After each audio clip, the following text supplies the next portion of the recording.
नमस्ते दोस्तों। आज से मैं शुरू करने जा रहा हूँ मेवाड़ का इतिहास।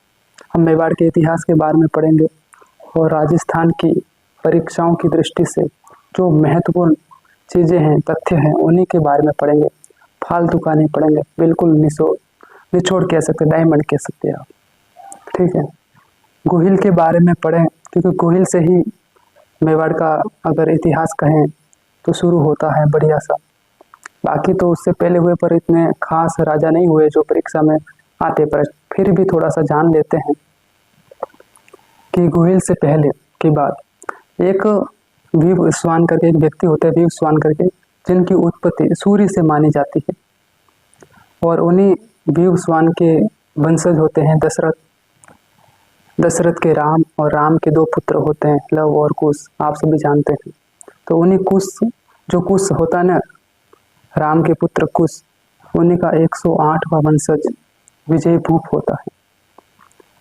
तो जो विवस्वान होते हैं वहां से लेकर विजयभूप तक की राजधानी अयोध्या होती है। तो विजयभूप अयोध्या का त्याग करके वल्लभी नगर आ जाते हैं। वल्लभी नगर गुजरात में, ठीक है, वहां आते हैं। विजयभूप के एक पुत्र होता है जिसका नाम होता है शिलादित्य। तो शिलादित्य का विवाह आबू के परमार राजकुमारी के साथ होता है जिसका नाम होता है पुष्पावती। तो शिलादित्य और पुष्पावती के कोई पुत्र नहीं था। 6 पुत्रियां हो जाती है लेकिन कोई पुत्र नहीं होता है। तो पुष्पावती गर्भवती थी। उस समय वो पुत्र की मन्नौती मांगने के लिए अपने पीहर यानी आबू जाती है। वहाँ अर्बुदा देवी का मंदिर है, वहाँ पुत्र की मन्नौती मांगने के लिए जाती है।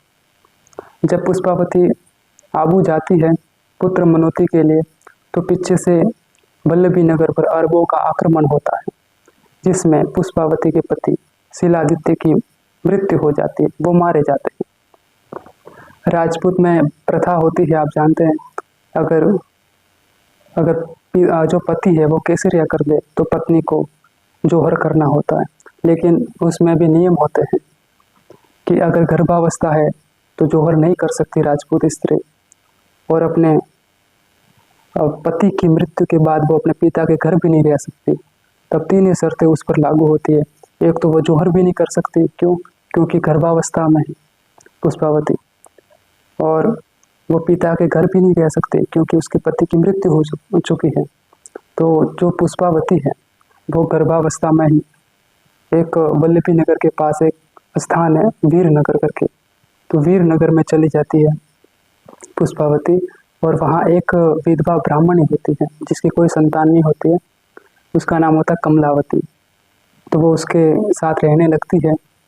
वहीं पर एक पुत्र को जन्म देती है जो ही बाद में जाकर गोहिल कहलाएगा। तो जो पुष्पावती है वो जन्म देने के बाद गोहिल को वो सती हो जाती है, यानी जोहर कर देती है अपने पति की याद में। तो लालन पालन उसके बाद जो कमलावती नामक जो ब्राह्मणी होती है ईडर की, वो करती है।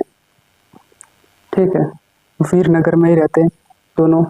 तो जो कमलावती है वो विधवा होती है, उसके संतान नहीं होती है, लेकिन लोगों को ये न लगे कि कहीं ये चोरी छिपे इसके संतान कैसे हैं, इसलिए लोग लाज के डर से क्या करती हैं, जो कमलावती होती है वो उस गोहिल को गुफा में ही रखती है, इसीलिए उसका नाम गोहिल पड़ा, या गुहादित्य भी कहते हैं। तो गुहा जो है वह एक गुफा का ही पर्यायवाची शब्द है।